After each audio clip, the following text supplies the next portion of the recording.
പ്രിയപ്പെട്ട കുട്ടികളെ, ഇന്നത്തെ ദിവസം നമുക്ക് രണ്ട് ഇംഗ്ലീഷ് വാക്കുകളുടെ അർത്ഥം പഠിക്കാം.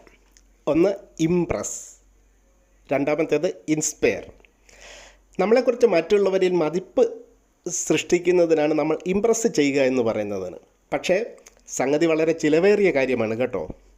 കാരണം പലപ്പോഴും ഇംപ്രസ് ചെയ്യിക്കുന്നതിന് വേണ്ടി നമ്മൾ ആഡംബര വസ്തുക്കൾ, ആഡംബര വസ്ത്രങ്ങൾ, ആഡംബര വീട്, ആഡംബര കാറുകൾ, ബ്യൂട്ടി പാർലറിലെ ആഡംബര മേക്കപ്പ്, ലക്ഷറി ഫോണുകൾ, ഇവയൊക്കെ നമ്മൾ ആഡംബരം ഉപയോഗിക്കുന്നതിൻ്റെ പ്രധാനപ്പെട്ട ലക്ഷ്യം മറ്റുള്ളവരിൽ നമുക്കൊരു മതിപ്പ് സൃഷ്ടിക്കുക എന്നുള്ളത് തന്നെയാണ്. രണ്ടാമത്തെ വാക്ക് ഇൻസ്പയർ ചെയ്യുക എന്നുള്ളതാണ്. ഇൻസ്പയർ ചെയ്യുക എന്ന് പറഞ്ഞു കഴിഞ്ഞാൽ പ്രചോദിപ്പിക്കുക.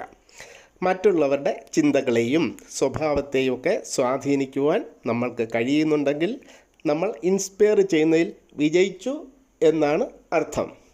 ഇത് രണ്ടും നമുക്ക് വേണ്ടതാണ്.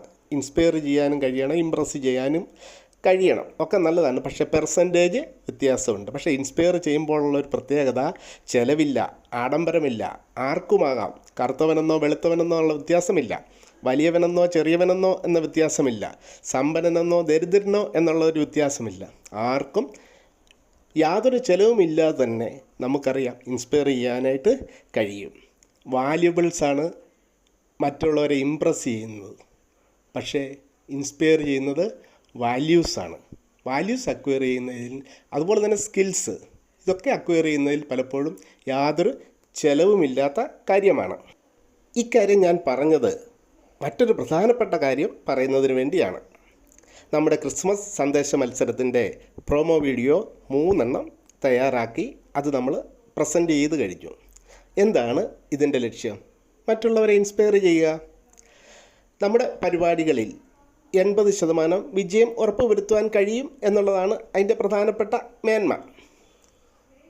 അതുപോലെ തന്നെ നമ്മളിൽ പലരും ക്രിസ്മസ് സന്ദേശ വീഡിയോ മത്സരത്തിൽ പങ്കെടുക്കുന്നതിന് വീഡിയോ തയ്യാറാക്കുന്നതിൻ്റെ പണിപ്പുരയിലാണ്. എന്തിനാണിത് തയ്യാറാക്കുന്നത്? ഉത്തരവ് ഇത് തന്നെ, മറ്റുള്ളവരെ ഇൻസ്പയർ ചെയ്യുവാൻ. അതുവഴി നമ്മുടെ 2020 ക്രിസ്മസ് ആഘോഷം മീനിങ് ഫുള്ളാക്കാനായിട്ട്. ഇവിടെ നമ്മൾക്ക് കിട്ടുന്നത് 80% മാർക്ക് മാത്രമല്ല, 3 വലിയ പ്രയോജനങ്ങളുണ്ട്. അത് നമ്മളൊന്ന് തിരിച്ചറിയണം. ഒന്നാമത്തെ പ്രയോജനം, ഒരു സാധാരണ മോട്ടിവേഷൻ വീഡിയോ എന്ന നിലയിൽ മറ്റുള്ളവരെ ഇൻസ്പയർ ചെയ്യാനായിട്ട് കഴിയും. നമുക്ക് ആർക്കും അറിയാവുന്ന ഒരു കാര്യമാണ്. രണ്ടാമത്തെ പ്രയോജനം കുറച്ചുകൂടി ഗംഭീരമാണ്. നമ്മൾ നമ്മുടെ ദൈനംദിന പ്രാർത്ഥനകൾ ഈശോയുടെ മുൻപിൽ ഇരിക്കുമ്പോൾ ഈശോ ചോദിക്കുന്ന ഒരു ചോദ്യമുണ്ട്. ഇതിന് ഉത്തരം പറയുവാൻ ഓരോ ക്രിസ്ത്യാനിയും ബാധ്യസ്ഥരാണ്. ചോദ്യം ഇതാണ്: ഞാൻ നിനക്ക് വേണ്ടി മരിച്ചു, നീ എനിക്ക് വേണ്ടി ജീവിക്കുമോ? ഈ ചോദ്യത്തിന് നല്ല ഉത്തരം പറയുമ്പോൾ തമ്പുരാൻ നൽകുന്ന മാർക്ക് 80 800 എന്ന് നമ്മൾ തിരിച്ചറിയേണ്ടതായിട്ടുണ്ട്. ഒരു ക്രിസ്മസ് സന്ദേശം തയ്യാറാക്കുമ്പോഴും അവതരിപ്പിക്കുമ്പോഴും രക്ഷയുടെ സുവിശേഷം ലോകത്തെ അറിയിക്കുന്ന പ്രക്രിയയിൽ നമ്മളും പങ്കാളികളാവുകയാണ്. ഈശോയ്ക്ക് വേണ്ടി ജീവിക്കുവാൻ നമ്മൾ സമയം കണ്ടെത്തുകയാണ്. ഇതാണ് രണ്ടാമത്തെ പ്രയോജനം. മൂന്നാമത്തെ പ്രയോജനം കുറച്ചുകൂടി ഗംഭീരമാണ്. രക്ഷകൻ്റെ ജനനം, സ്വർഗം ഭൂമിയെ പുൽകിയ ആ അപൂർവ നിമിഷം ദൈവം ആഘോഷിച്ച ദിവസം കൂടിയാണ്. ദൈവം എങ്ങനെയാണ് ആഘോഷിച്ചത്? ഒട്ടും സംശയിക്കേണ്ട. ദൈവം ആദ്യമായി ഈവൻ്റ് മാനേജ്മെൻറ്റ് ടീമിനെ തന്നെ രംഗത്തിറക്കി. ആരാണവർ? മാലാഖമാർ. സ്വർഗീയ സൈന്യം നിരന്നിറങ്ങി, പറന്നിറങ്ങി. ജോലി ചെയ്ത് തളർന്നുറങ്ങുന്ന ഓരോ മനുഷ്യൻ്റെ ചെവിയിലും അവർ ആ സന്ദേശം എത്തിച്ചു. അത്യുന്നതങ്ങളെ ദൈവത്തിന് മഹത്വം, ഭൂമിയിൽ സന്മനസ്സുള്ളവർക്ക് സമാധാനം. ഒരു വീഡിയോ സന്ദേശം തയ്യാറാക്കി നമ്മുടെ ഇടവക ജനത്തിന് മുന്നിൽ, നമ്മുടെ സഹപ്രവർത്തകരുടെ മുന്നിൽ, നമ്മുടെ സഹപാഠികൾക്ക് മുമ്പിൽ നമ്മൾ അവതരിപ്പിക്കുമ്പോൾ ഈ സ്വർഗീയ സൈന്യത്തിൻ്റെ ദൗത്യത്തിൽ നമ്മൾ പങ്കാളികളാവുകയാണ് എന്നുള്ള കാര്യം കൂടി നമ്മൾ ഓർക്കണം. ക്രിസ്തുമസിന് പടക്കം പൊട്ടിക്കണം, നല്ലത് തന്നെ. പക്ഷേ 2 സെക്കൻഡ് കഴിയുമ്പോൾ അതിൻ്റെ ഒച്ച അപ്രത്യക്ഷമാകും.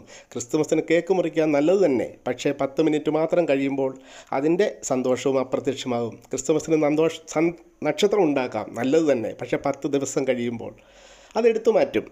അതുപോലെ പുൽക്കൂടുണ്ടാക്കാം, പക്ഷേ 10-15 ദിവസം കഴിയുമ്പോൾ അത് എടുത്തു മാറ്റും. പക്ഷേ നമ്മൾ തയ്യാറാക്കുന്ന ഒരു വീഡിയോ നമ്മുടെ വേദപഠനകാലത്തെ, നമ്മുടെ കൗമാര ജീവിതകാലത്തെ സുവർണ സ്മരണികയായിട്ട് എന്നെന്നും അഭിമാനത്തോടെ മറ്റുള്ളവരുടെ മുന്നിൽ പ്രദർശിപ്പിക്കാവുന്ന ഒരു രേഖയായിട്ട് നിലനിൽക്കും എന്നുള്ള കാര്യം നമ്മൾ മറക്കരുത്.